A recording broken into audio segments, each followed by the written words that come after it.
In this video, we will be learning about the arrangement of the periodic table. So most of the elements that we know are actually metals. And so if we look at the arrangement of elements on the periodic table, all of these light bluish, purple, lavender elements are actually metals. Then over in the top right-hand corner, there are the nonmetals. Separating the metals and nonmetals is this kind of staircase that kind of goes down the periodic table. Elements that are adjacent to the staircase are metalloids. Here are some typical properties of metals, metalloids, and nonmetals that help distinguish these three categories. Metals are all solid except for mercury. That picture cut off. So metals are solid except for mercury. Mercury is the only metal that's a liquid at room temperature. I'm going to put that at room temp. You can always heat up metals in order to liquefy them, like gallium melts just above room temperature. It will melt in your hand. So if you do heat metals up, you can liquefy them, but they are most are solid at room temperature. Metals are typically shiny. They conduct heat. They conduct electricity. So that's why wires are made out of metal. They're also malleable, which means that they can be shaped or hammered, and they're ductile, meaning they can be drawn into wires. Another great reason to use them for wires. And the reason why they conduct electricity is electricity is movement of electrons, and metals typically lose electrons when they are forming compounds. So they'll easily give up their electrons to other elements when forming compounds. Metalloids are kind of in between metals and nonmetals. So I'm going to cover nonmetals first and then go back to metalloids. Nonmetals are pretty opposite from the metals. At room temperature, some are solid, some are gases, and some are liquid. Well, one is a liquid. So if you have a gas at room temperature, you know it has to be a nonmetal because that's the only category where gases are at room temperature. So some are gases as shown by this flask filled with a gas, and some are solid as shown by these powders. But you can tell that these solids look a lot different than this solid. So nonmetals are typically brittle, powdery. They are poor conductors of electricity. Brittle means that, like, if you hit it with a hammer, it just shatters. So poor conductors of heat electricity, and nonmetals tend to gain electrons when forming compounds. And so if they gain electrons, that would be like them forming anions, and these would be forming cations. And so our metalloids are in between properties. And so some are semiconductors, which means that they sort of conduct electricity, just not as well as metals. Metalloids are typically brittle, which is more of a property of nonmetals. And metalloids are also somewhat flexible about whether they gain electrons or lose electrons when forming compounds. And some can go either way. So we already know that our elements are arranged in increasing atomic number going across. But we do have elements that have similar chemical and physical properties in the same vertical group. And so if we think about a calendar, all the Fridays are in a vertical column. And so this vertical column here has something in common. All of these days are Fridays.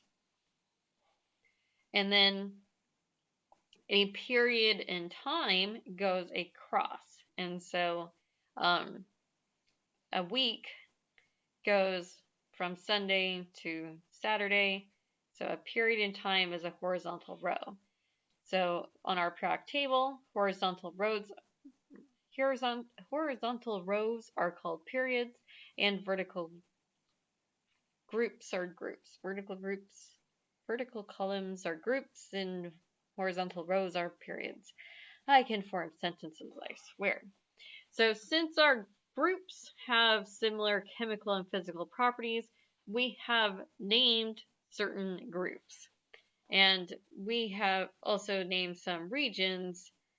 So let's learn how to speak chemistry, and you are expected to know the names of these different groups. We will be referring to them throughout the course by their group name.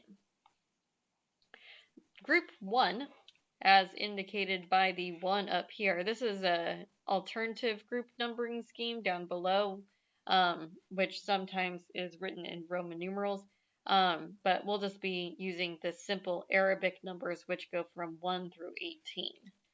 So group 1 is known as the alkali metals.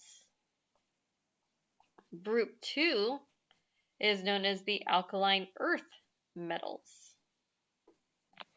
Go ahead and write alkali earth metals. Then if we skip across to group 15, that is known as the pnictogens. I always have to remind myself that it actually starts with a P, and so I often say pnictogens just to remind myself that it does start with a P, but it's kind of a silent P, the pnictogens. Then group 16 is the chalcogens, which starts with a CH. So chalcogens, pnictogens, all these silent, awesome letters. Then we have the halogens and the noble gases. This group that we switched over, it's actually groups 3 through 12. So this whole region down here is known as the transition metals. Then we have groups 1 and 2, and then 13 through 18. So you can think of it as the taller groups. So the two over here and then the 6 over here. Those taller groups are known as the main group. Finally, we have this block down here, which has several different names. The whole block is known as either the rare earth elements, or it's known as the inner transition metals. Inner transition metals is actually a better name for it, because if we look at the atomic numbers here, that's 57, that's 72, and so this just gets inserted right there. Really, this periodic table is cut. And so in the lab classrooms, we have the long form of the periodic table where these inner transition metals are inserted where they actually belong. So together, these two rows are the inner transition metals, but this is lanthanum. And so since 58 goes right after 57, this top row is the lanthanides. And this bottom row, which goes right there, is the actinides, because that's actinium. So all these different names of things.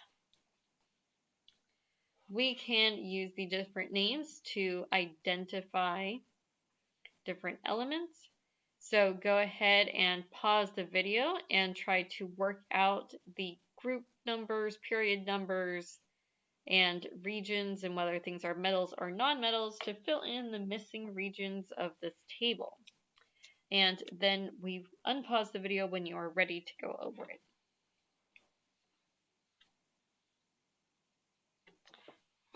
Okay, let's go over this. So let's find xenon. Xenon is atomic number 54. So you can find it. That's a 5. So its group number is 18. And then its period number is 1, 2, 3, 4, 5. So period number 5. It's in the noble gases. And noble gases are gases. Gases are always nonmetals. It's a gas at room temperature anyway. So non-metal. For the next one, we have group number 6, period number 6, and so that is tungsten.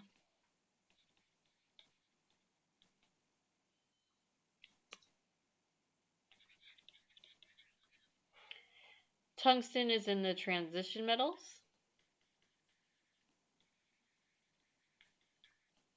And transition metals, the name tells you it is a metal.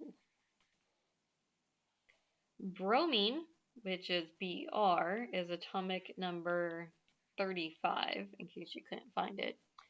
It is in group 17 and group number 1, 2, 3, 4. Make sure that you count period 1 is where hydrogen and helium are. And so group 2 starts with lithium, or period 2 starts with lithium. So period 1 has hydrogen and helium. Period 2 is where lithium is. So bromine is in period 4. And bromine is a halogen. That is also a nonmetal. Bromine is one of our liquids at room temperature. Bromine and mercury are the only liquids at room temperature. All right, for this next one, we're working a little bit backwards. We have to find the pnictogens. Pnictogens are under nitrogen, so I think of it as nitrogen and phosphorus. So pnictogens are the nitrogen and phosphorus group, which is group 15. And so we have to find a group 15, period number 4, which is 1, 2, 3, 4. And we verify that it's a metalloid. And so that is arsenic. Arsenic is a metalloid in group 4, period 4. I could talk. So it's arsenic. Now we have group number 1, period number 6. And so that would bring us to cesium.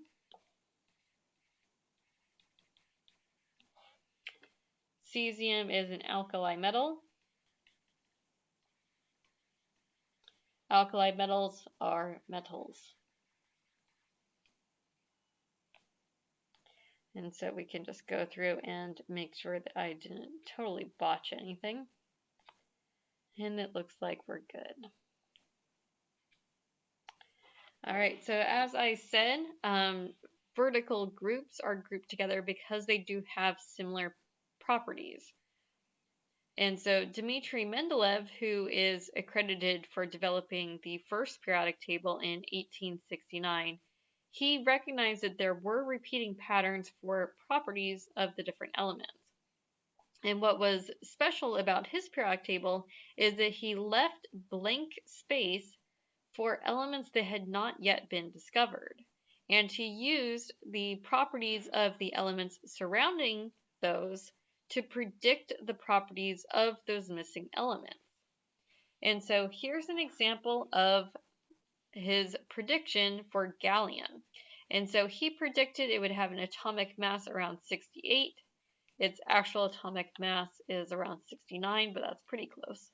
He predicted a density of 6. Its actual density is 5.91. He predicted a low melting point, and it does have a low melting point. That's in degrees Celsius. That's right around room temperature. So on a warm summer day, gallium is a liquid. So it's a very low melting point for a solid. He predicted that its chemical formula for an oxide would have a 2:3 ratio, and it does. He predicted the chloride would have a chemical formula with subscripts of 2 and 6, and it does. And he also got the density pretty close for the oxide. So he called it Eka aluminum. It was later named gallium, but you can see that his properties of it were very close to the actual value.